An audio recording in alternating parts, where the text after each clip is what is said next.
ಆತ್ಮೀಯ H16 news ಅರ್ಥಾತ್ ಹೇ ಸೀತಾರಾಮ್ ನ್ಯೂಸದ ವೀಕ್ಷಕರೇ, ನಾನು ನಿಮ್ಮವ ಎಂ ಆಯುಧ ಮಲ್ಲಪ್ಪ ಜೊತೆ ಅವರು. ತಾವು ಈಗ ಸುದ್ದಿಗಳ ಲೋಕಕ್ಕೆ ಎಂಟ್ರಿ ಹೊಡಿತಾ ಇದ್ದೀರಿ.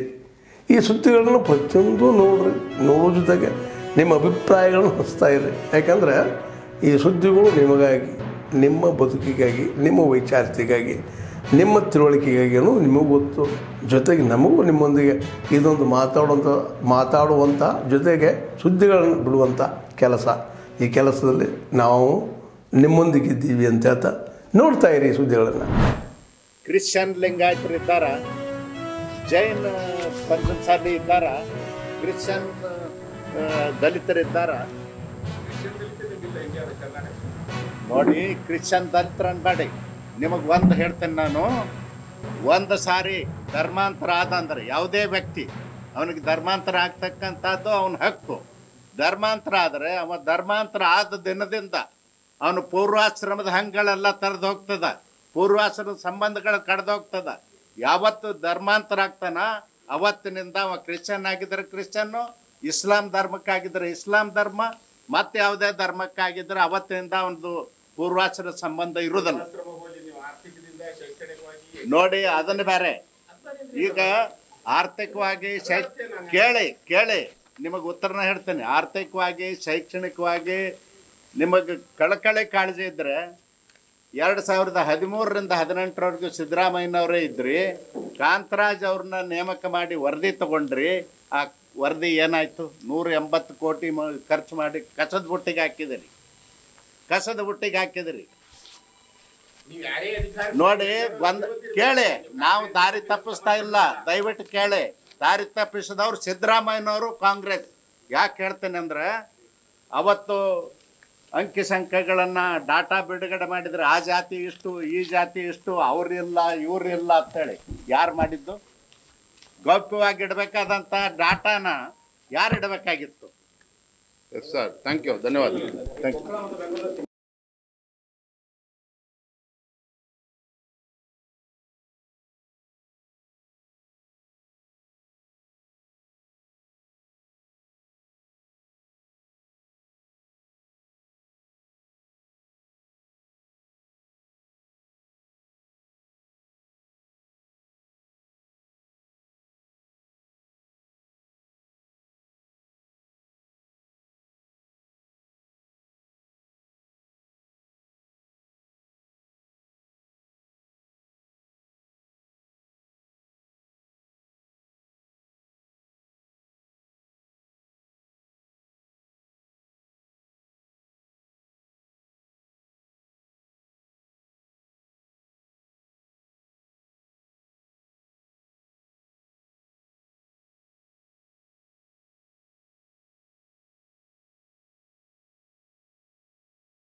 ಆದ್ಮೇಲೆ ಎಲ್ಲ ಸುದ್ದಿಗಳನ್ನು ನೋಡಿದ್ರಲ್ಲ, ಏನು ಅನಿಸ್ತು ನಿಮಗೆ? ಇದರಲ್ಲೇ ನಿಮ್ಗೆ ಲೈಕ್ ಆಗಿರ್ಬೋದು, ಡಿಸ್ಲೈಕು ಆಗಿರ್ಬೋದು, ಕಾಮೆಂಟ್ ಬೇಡಪ್ಪ ಅಂತೂ ಅನಿಸಿರ್ಬೋದು, ಕಾಮೆಂಟ್ ಮಾಡಬೇಕಪ್ಪ ಅನಿಸಿರ್ಬೋದು, ಶೇರ್ ಮಾಡಬಾರ್ದಪ್ಪ ಅನಿಸಿರ್ಬೋದು, ಅದು ಮಾಡಬೇಕು ಅನಿಸಿರ್ಬೋದು. ಏನಾದರೂ ಆಗಲಿ ಶೇರ್ ಮಾಡ್ತಾಯಿರಿ, ಈ ನ್ಯೂಸ್ಗಳನ್ನ ಹಂಚ್ತಾ ಇರಿ, ಜೊತೆಗೆ ಇದಕ್ಕೆ ಸಬ್ಸ್ಕ್ರೈಬ್ ಆಗ್ತಾಯಿರಿ ಅಂತ ಹೇಳ್ತಾ H16 ನ್ಯೂಸ್ ಅರ್ಥಾತ್ ಹೇ ಸೀತಾರಾಮ್, ಇದು ಸತ್ಯದ ಕೈಗನ್ನಡಿ. ವಂದನೆಗಳು.